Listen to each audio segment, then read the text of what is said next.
What's going on, guys? I am here with, actually this is the older Model 3, and we have here the all-new, what people have been, I guess, been calling the Highland. In a sense, it's pretty much called the Model 3 refresh, but it is here now in the showrooms. I am here in San Diego. It is a rainy day, so the car, of course, is nice and wet. Let's just kind of go through some of the new features and new design elements on this new car. First and foremost, let's start with the front. As you can see, completely new headlights, a lot more sleek.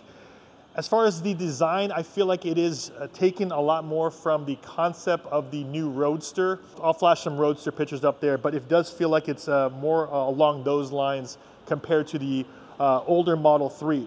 As far as the front bumper goes, the Model 3, the previous one, did have the fog lamps down here, had a little bit more gaps on the side. Here it's a little bit more streamlined, a little bit more flat compared to the previous model. So that's changed as far as the front goes. And you can see here too, we don't have any of the sensors, no sensors up front. Yeah, coming around the sides, we do have new arrows. So new caps on top of your wheels. They are 235/45 18s. The one that we did test drive here is the long range, dual motor long range.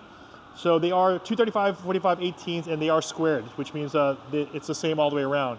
Unfortunately, like my Performance, I do have the rears size are different than the fronts, so I'm not able to rotate the tires on the Performance models. You pretty much have to just change the tire out. When it comes out to the cameras, they all have the new hardware.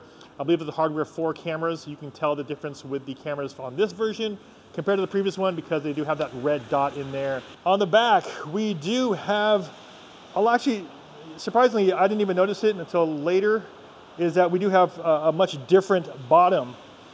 The bottom does have the Model Y feel down here. If you look at the older Model 3s, the Model 3 is just kind of smooth down here at the very bottom. This right here matches pretty much what my car looks like. It has this plastic, I don't know what you call it, kind of arrow down here at the bottom.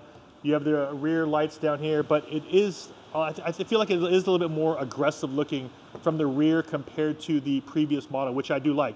It's just kind of like the Model Y. It feels very much the same. Here on the top, we do have the Tesla written out versus the Tesla logo. And the biggest thing on the rear that's different here is the rear tail lights. The taillight is actually attached to the trunk. So if you open up the trunk, it goes up in one piece, where on the previous model, it is a 2-piece taillight. So pop that back down.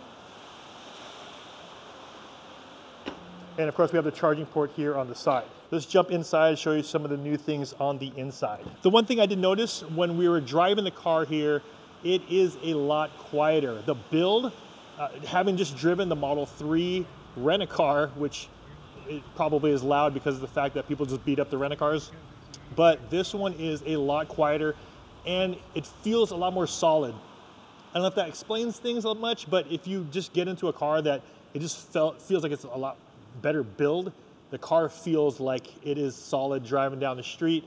One thing you'll notice here, of course, we have ambient lighting all the way around. It actually goes into the rear of the car too.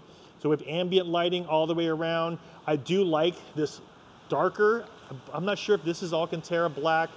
I do like the fact that it is black though. I wish my Model Y has the black instead of the white, because it is those high traffic areas where you're gonna get a lot more fingerprints, a lot more dirt on it, but it is black here. Coming to the front, as far as the dash goes, it is this gray material, kind of this cloth material on the top. And if you want to change the ambient light, all you do is go into your lighting here on the menu, and you can actually swap it out for a bunch of different colors, which I'll show you guys what that looks like.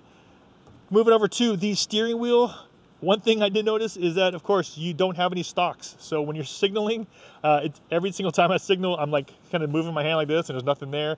You actually do have to press the buttons here. And it is nice because you actually feel a click. You feel a click on the signals. You also have a couple other ones here where it's a button for the high beams.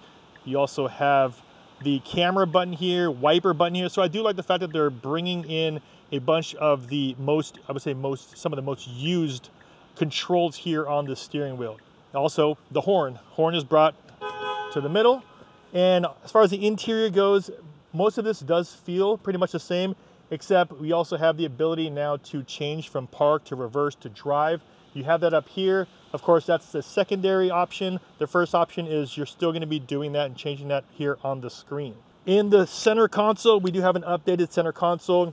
Looks very similar, except you have this split opening.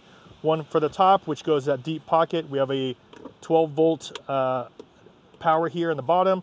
And then now we have a cover on the cup holders. So the cup holders are nice and hidden, which will be right here. Then you can just close this up and push that there. Of course, we have the mobile phone chargers here on the top. Also, one thing that is updated, we have ventilated, cooled, and heated seats for the driver and passenger.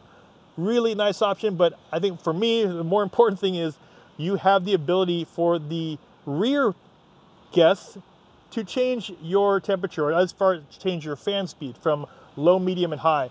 That was one thing I really wish the Model Y had. We don't have the ability to change the fan speed in the rear. As far as the rear goes, for climate, you do have heated seats in the back. You do not have cooled seats or cool seats on the rear. It's only on the driver and the passenger seat. And there it is, just a quick little walkthrough. We can only test drive the car for about 30 minutes, so I do have to give it back. But I just want to give you guys some updates as far as what are some of those differences between the old Model 3 and the pretty much the updated or refreshed Model 3 2024. Oh, one more thing. The rear windows now. This is the big one. The rear windows are also double pane. That kind of goes back to what I was saying earlier, where the cabin is nice and quiet and it just feels like it's a better build of a car. So you do have double pane glass here on the front and the rear. Definitely helps with that road noise, especially now when it's pouring outside. I will hopefully get some more info, do some more drives with the Model 3. Hopefully you guys got some value from this video, and if you did, a big like would be much appreciated. I'll see you guys in the next ride. Take care.